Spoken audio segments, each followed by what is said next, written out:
Welcome to episode 344 of the podcast. I'm your host, as usual, Tavishima Ayede, Abuja based sales consultant and event media professional. So, let's get on with the show for today. If this is your first time listening to the podcast, I'd like to say welcome. What we talk about here, pretty much exclusively, is about sales, selling, the discipline, the art, the science, and all things related. Once in a while, we stray and touch on some things that are ancillary or related in one way or another, but pretty much the focal point of everything we do here is built around sales and selling. And of course, those of you who've been listening for a while, this comes as no surprise. Now, the only thing that might come as a bit of a surprise to the long time listener of the show is when I make an assertion that listening is more important to sales and marketing than pitching. Now, the reason why that might sound like a surprise is because it's something that I've taken for granted over the 340 something shows that we've made so far, and it's not something that I think I've spoken about explicitly. I've spoken about the importance of a framework, coming up with a process for handling sales and customer service conversations and issues that might arise. And I've spoken about how it ought to be question led and things like that. So I think it's kind of implied that listening is the more important part of the mix. But just in case you're one of those people who's going to be taken by surprise, let's take today's episode to try and flesh that out. Now, this is the first time for you listening to the podcast. Then for you, this is definitely a surprise. I know it's something that you haven't heard about anywhere, that when it comes to sales and marketing, the number one skill that you ought to have is listening and not really pitching. And that's because in typical parlance, when you hear that somebody is good at sales or people are trying to come up with a marketing campaign, the salesperson comes up with his talk tracks. He's very good, or she's very good at talking and finessing people. And for marketing people, when they're coming up with a campaign, it's about doing some research. What is the newest font? What are the latest ideas? What are the possible ideas that we can brainstorm? So, listening is more important when it comes to sales and marketing than pitching. But very few people know the secret. Like I have pointed out already, very few people know this, and very few people realize why that is important. Now, the answer is quite simple. Because in order to effectively sell or to effectively persuade someone to do something or to buy something, you have to first understand the need that is to be satisfied or the ideal vision that your customer is looking for. So let me repeat that again. In order to effectively sell someone or persuade someone to buy your accounting software or your legal services or your wedding photography services or your wedding planning service, you have to first of all understand the need that the person has. You need to understand the ideal vision that they have at the back of their brain. So, when talking to potential brides and grooms and you're a wedding planner or a decor person, that's your number one thing. You're trying to figure out, what does a wow wedding look like for them? What does a sophisticated wedding look like for them? Those are the kinds of things that you're trying to figure out. If you are a lawyer and you're trying to get someone to put you on retainer for legal services, you're trying to figure out what is their personal context, what is their business context, what are the typical challenges that they face, what are the legal hurdles that they are trying to go over, where do they need help when it comes to legal compliance and things of that nature. So, if we are in agreement that the first order of business for those of us who are trying to sell our products or our services, so if we're in agreement that the first thing is we need to understand what it is that they have as a problem or what the ideal vision it is that they're aiming towards, then I'm sure it becomes obvious that you cannot understand this by pitching. If I'm going to show up and deliver a pitch that go with me, Tavishima Ayede LLC, legal partners, blah, blah, blah, blah, blah. If I start with the pitch, all the partners are Harvard trained. We all have master's degrees in oil and gas and finance and this and this and that and that. If I go on that spiel for 50 minutes and try and impress people on how foreign educated we are, how sophisticated we are, how erudite we are, and how well connected we are, and then all of that. But I don't go into what their problems are and how we can help them solve their problems.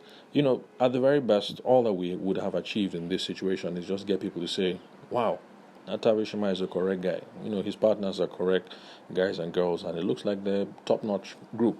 But that is not going to get anybody to buy in and put us on retainer if we have not been able to show how our credibility, how our expertise, and how all our poshness and everything can be brought to bear to help them achieve their own goals. And it's also the same thing if you're a wedding planner or a decor person. So let's say, let's see, what's the rage now? I'm not sure what the rage is because I haven't been following Instagram to see what's really raining on the wedding scene.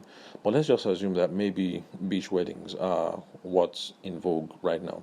I've seen lots of Lagos beach weddings, and I've even seen some Abuja mock-ups that kind of look like beach weddings. I mean, it was an outdoor thing, but with a lot of sand. They look nice in pictures, but I kept wondering if it was comfortable for the guests. So let's say that this outdoorsy thing, beach weddings, like that's becoming a thing, and you're a decor person or you're a planner.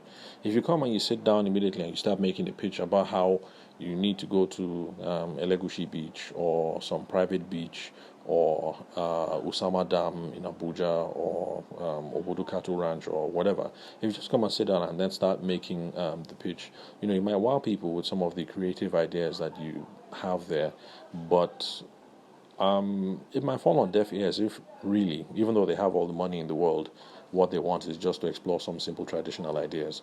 Because the bride and the groom, they may have discussed and they want it traditional, and the mother-in-law and the father-in-law and all the in-laws have spoken, and as far as they're concerned, they are a traditional Anglican family and they want to keep things traditional. But if you didn't go there with the frame of mind of listening to what it is that they have in mind, but you just went there with your pitch, that could be one of the reasons why you lose the deal. Because you might go there, sit down, ramble on about how beach weddings and outdoorsy things are sophisticated and they match the profile of the couple in question or of the families in question, so it should be an outdoor thing and blah blah blah blah blah. So you spend 15-20 minutes talking about that, and then of course the bride says, let me think about it. And her mom says, thank you very much. Kemi has your phone number, right? Okay, no problem, we'll be in touch. And you say, thank you very much, ma. And then you go home and then you start bragging to your husband or to your wife that, you know what, I spoke to madam so and so, she's a perm sec and this and this and that, her husband is former diplomat and blah blah blah, and the meeting went well. I think I'm going to secure this this gig, and it's going to be worth millions of naira if they buy my ideas about beach weddings and outdoor weddings and blah blah and on and on. So, with this mind frame, it's no surprise why lots of people get surprised when you have a good meeting, in quote, and you think the meeting was good because you spoke really well. Everybody seemed to be impressed, and they said they'll get back to you. So it's no wonder that lots of people get surprised when they don't eventually win the deal, because it's not about you going there and pitching what you think is the most appropriate thing, but you have to go there and listen, right? Because the first port of call is to figure out what is it that they want, what is it that they need, what is the ideal vision that they are trying to achieve. And it's the same thing no matter the business that you are involved in. I mean, I've spoken about, I think I gave an example with lawyers and the wedding planner, but it's the same if you sell cars. So if you want to sell me a car, you have to first understand my family, our early morning, our daily schedules, our preferences, weekend runs, how we live our life, whether we are fancy, whether we're practical. These are a host of other things that you have to find out before you make the recommendation that, okay, you should buy a Toyota, what's it called?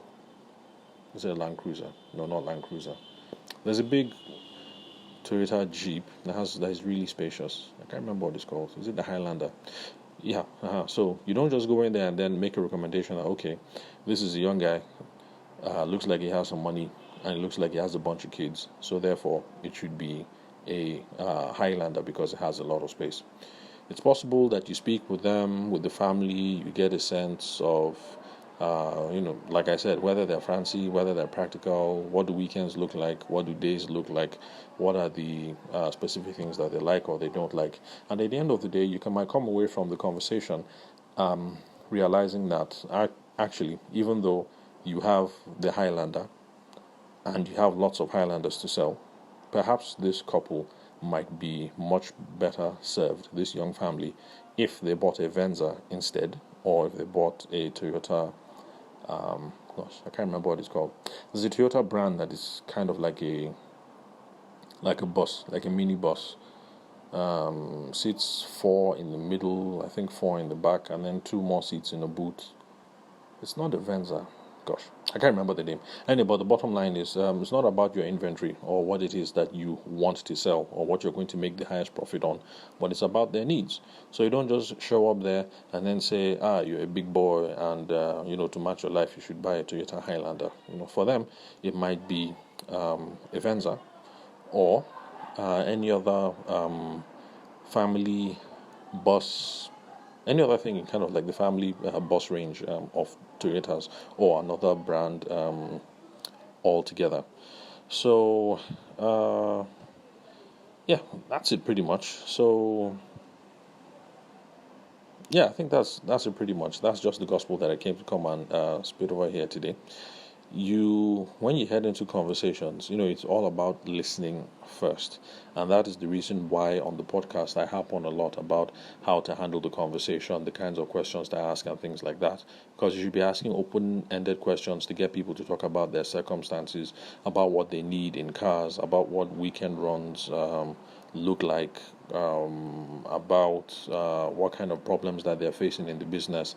Have they incorporated but the problem now is on making annual returns? That's assuming you're a lawyer and you now know what you now can figure out what the next course of action is to sort out their compliance issues. And it's also the same thing with wedding planning. Simple open-ended questions. Oh, congratulations, thank you very much, Ma, for taking this meeting today. So how can I help? If you're at a loss of how to start the meeting, sometimes how can I help is not a bad way to start the conversation, because it might get them talking. Okay, we're looking for wedding planners. We don't want stress at all. We're an Anglican family. We're looking at something traditional. We want it to be low-key, blah, blah, blah. And then you just keep asking questions from there. So, okay, ma, when you say low-key, what do you mean? And then they're going to talk some more, and you ask some more questions to flesh it out. And when you say, when you say traditional, does that, what do you mean? Or when you say traditional, does that mean that we're cutting out 1, 2, 3, 4, 5, 6? Or if you say traditional, does that mean it's okay to incorporate A, B, C, and X, Y, Z? You have to ask conversations, guide the process, and that gives you an idea of what it is that they want. And it is only when you have gathered all that information that you can now make your pitch. So if they say things that align to the outdoorsy beach wedding theme that you had in mind, then now is the right time to vomit and to offload. They've given you all the information that you need so you can make your pitch, and then you just go right ahead. And it's the same thing with the lawyer. When you get them talking some more, what stage are you at? Okay, you've incorporated, so what's the problem? Oh, it's compliance. Okay, you're having compliance issues with the SEC and with the NNPC. Okay, exactly what are the problems? Did you pass this stage? Did you pass that stage? It's only after you ask all these questions that you're going to be able to say, okay, so this is my recommended course of action for the compliance issues with the SEC. I'd like to speak to our boys in the finance department, and we're going to come up with a plan. But regarding NNPC, we can tackle it like this, we can tackle it like this, we can tackle it like that. So ask questions, open-ended questions, get all the information that you need. After that, you're going to be able to build your pitch. So don't show up to pitch, show up to listen. It's the most important part of the whole process. And how does this affect marketing, you might ask, especially if you've been listening from the beginning, where I said that listening is important in sales and in marketing. And this is how it's going to inform your marketing. From handling all these sales conversations, each time you speak to a potential customer and you have these conversations and you're probing and you're listening, it is then that you figure out what is important to the market and to the customers, and that helps all that branding and all that marketing and everything that you do in the future. Some people sit down and select their company colors arbitrarily based on what it is that they like to project. But let's say you started your business, you haven't built a brand, you haven't selected colors and all that thing, you haven't started sending out marketing messages. In having conversations with potential clients, whether you're a lawyer or a wedding planner or a photographer or whatever it is from having all these conversations that you're going to realize what it is that is important to the clients. Now, okay, let's use blue because in this industry or in this space, blue means this, or blue seems to relate to these particular customers in a certain way. And then it's not about whether your favorite color is purple, and so because of that, all your marketing material, all your marketing collateral has to be purple. So it's not about your favorite color or what you like or what you think is sensible. It's about the end client, and it's about the market. And so that's how all this information that you get from the listening process, that's how it's going to inform your marketing as well. But of course, it's not bad if you've already started coming up with marketing collateral, you've done your designs, your logo, your everything.